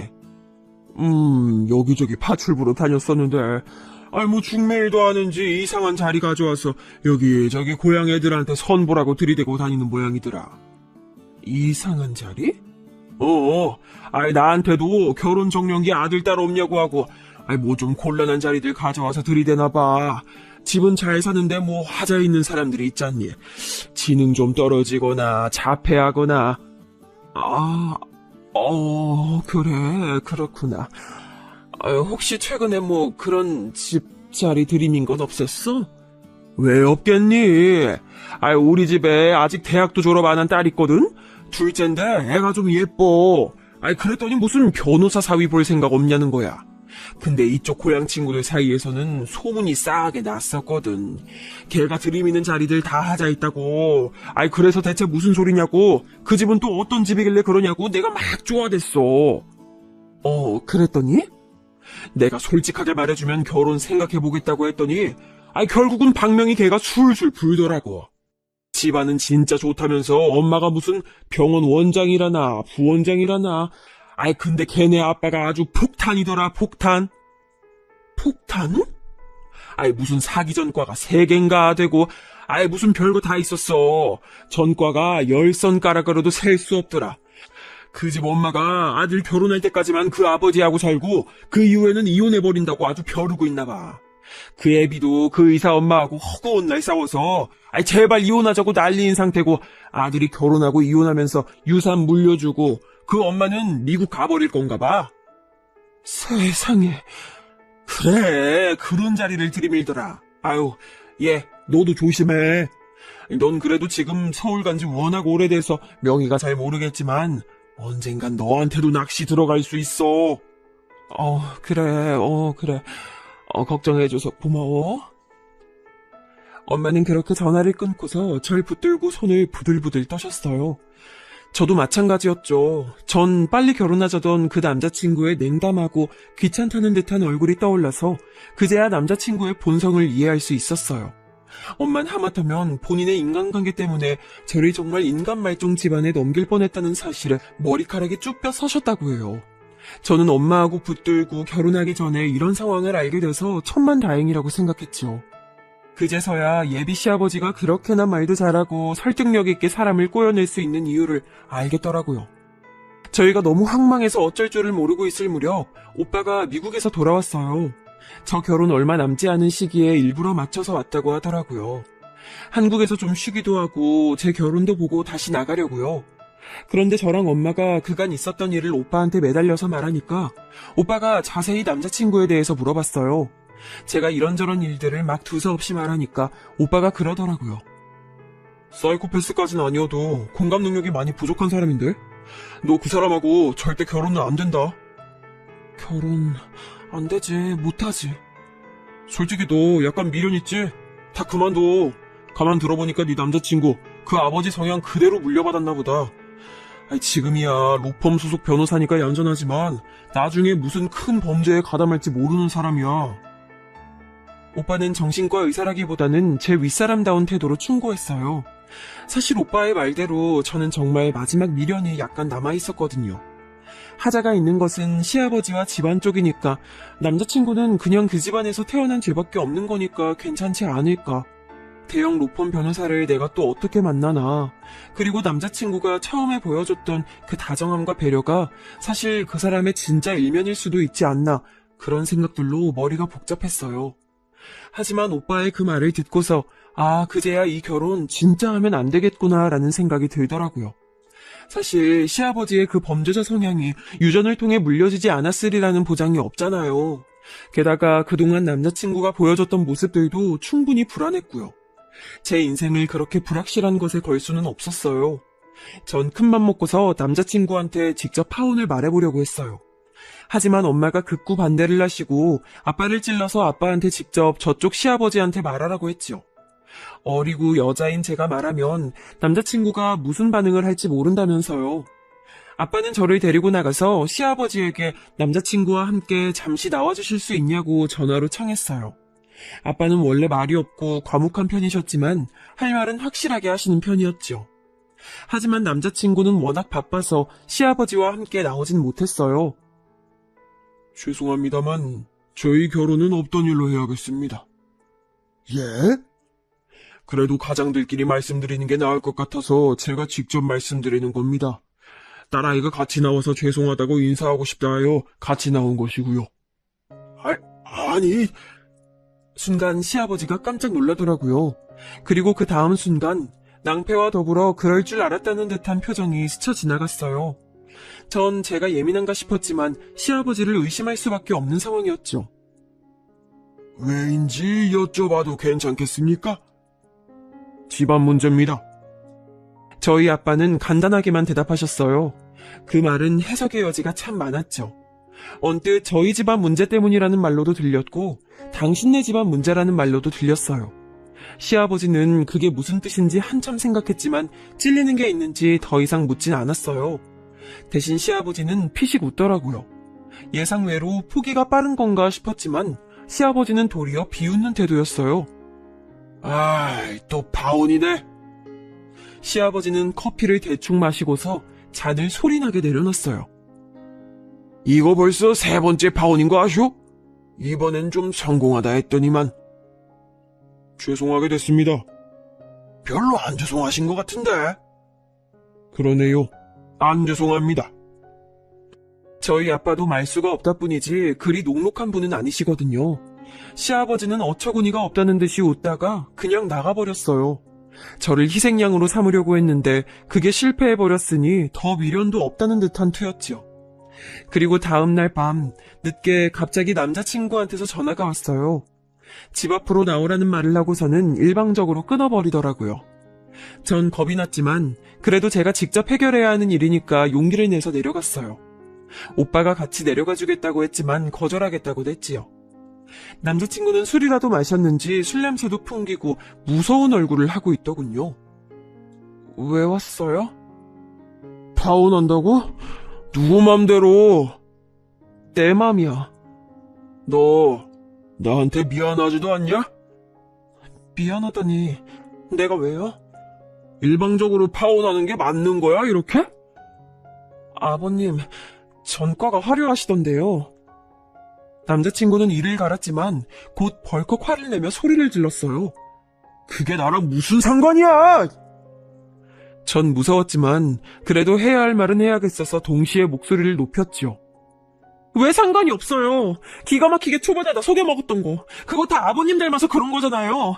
그런 사람하고 나 평생 같이 못 살아요. 스펙 좋은 것만 따지던 속물 같은 계집애 주제에 말이 많아! 남자친구가 손을 들었지만 곧 중간에 누군가 끼어들어서 그를 밀쳐버렸어요. 남자친구가 주춤거리면서 밀려나다가 이를 갈았죠. 넌 또 뭐야? 얘 오빠. 오빠가 뒤에 따라 나와서 저를 지켜보고 있다가 끼어든 거였어요. 오빠는 험악한 남자친구의 표정을 보고 뭔가 오해를 막겠다는 투로 급하게 덧붙이더군요. 친오빠. 뭐 사실 저로서도 남매인데 썸씽 있는 사이로 오해받는 건 별로니까요. 전 그보다 절 때리려고 했던 전 남자친구의 행동에 충격을 받았어요. 나 때리려고 했네요? 네가 말을 안 들으니까. 이제 진짜 끝이에요. 너 꺼져. 남자친구는 앞에 오빠 때문에 달려들지도 못하고 씩씩대기만 하다가 돌아서서 가버리더라고요. 전 오빠하고 같이 아파트로 올라와서 방에 처박혀서 한참을 울었어요. 소원대로 좋은 사람과 결혼하는 줄 알았는데 그냥 그렇게 충격적으로 끝나버린 거였죠. 그 후로 전 남자친구한테선 전혀 연락이 없었어요. 마치 아예 있지도 않았던 사람처럼 사라져버렸죠. 뒤늦게 사정을 알게 된 순자 아주머니가 엄마한테 미안하다고 극구 사과를 한 것만 빼면 마치 없었던 일 같았어요. 그래서 그 뒤로 저는 원래 친구였던 사람과 감정이 싹 터 결혼해서 살고 있어요. 지금은 행복한 결혼 생활 중인데 만약 그때 깜빡 넘어가 결혼했다면 얼마나 불행했을까 싶어 지금도 소름이 끼치네요. 제 사연은 여기까지입니다. 즐겁게 들으셨기를 바랄게요.